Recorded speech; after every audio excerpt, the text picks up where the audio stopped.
consumerhelp.ie, the home of independent and expert information on consumer rights and personal finance from the Competition and Consumer Protection Commission. Now, as the dust clears from Black Friday, which actually turned out to be a bit of a damn squib in all truth, smart bargain hunters are gearing up for shopping event number 2. This time, though, without the hustle, bustle and bust-ups. Today is Cyber Monday, and if you're on the lookout for the best digital deals, then there are a host of safety and security measures to consider. Fergal O'Leary is from the Competition and Consumer Protection Commission. He joins us now with more. Good morning, Fergal. You're very welcome. Just a couple of things to be careful of, and they're fairly self-evident, but no harm to reiterate them. The protections that are in place for us, particularly on a Cyber Monday, are?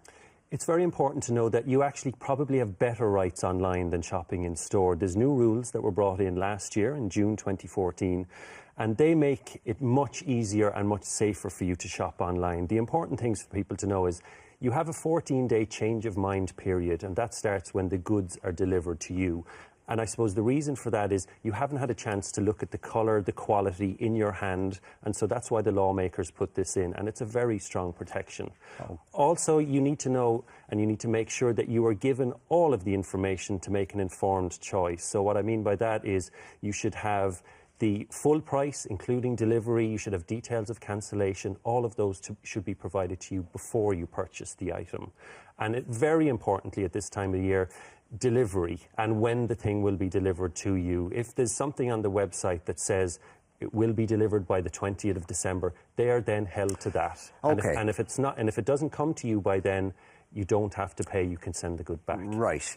Things to remember, and these are immutable. These are your rights. Consumer rights stronger than shopping when you're shopping online than in store. You have a right to change your mind when you're shopping, even if it's just because you don't like it. Yeah. You have the right to clear and accurate information before you buy, including the name of the supplier.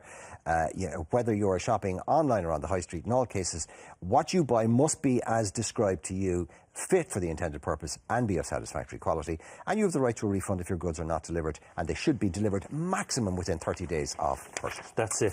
Right, now, advice that you would give people for shopping online, and you gave us a little checklist here, and they're pretty self-evident. Yeah. Buy from a reputable website. How do you know if it's reputable? They are self-evident, and it's an important point, but I guess we've got 1,000 calls so far this year from consumers who've gotten themselves into a bit of difficulty with delivery times, with cooling off periods, and with goods not being as described. And I think if you're sure of the reputation of the site that you're buying from, it will go a long way to keeping you safe. You rightly asked, though, how do I do that? If you haven't bought from them before, you should check it out in advance. You can check it out with friends and family, or you can see are there comments online about the particular. Because there are consumer fora or forums. I don't know what the correct pronunciation is.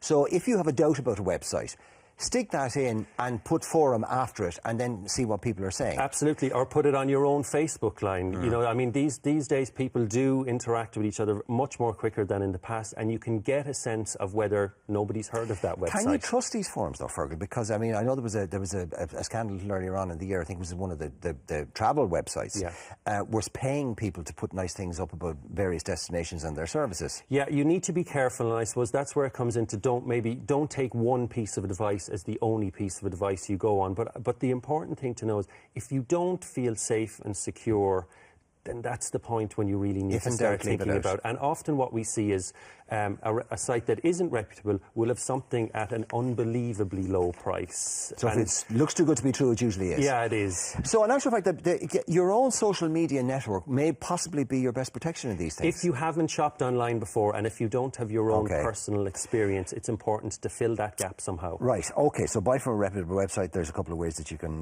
very obvious ways that you can check that out. Beware of sites that have only recently been set up, but just because it's new to me doesn't mean it hasn't been there for years. That's absolutely right, and I mean, that's the point of, you know, we don't want to discourage new competitors in a market or anything like that either, but you need to be a little bit careful, and you should look at the quality of the site. You should see where it's based, see what information they have, and if they have all the information in terms of geographic address, cancellation periods, all of those kinds of things, that should give you a bit of confidence that it is a bona fide site. Okay, and I suppose one of the best ways of guaranteeing that it is a reputable site is to make sure that you use a secure method of payment, because people like PayPal and Visa and et cetera, will only deal with reputable sites. Well, I suppose you can. Sometimes they get caught too, but the important thing here is if they get caught, they'll reimburse you. Exactly. That's the point. And if you put your credit card details into a site which ultimately you don't get your goods, you can do a chargeback there if you've paid by MasterCard or Visa debit. That's really important as well.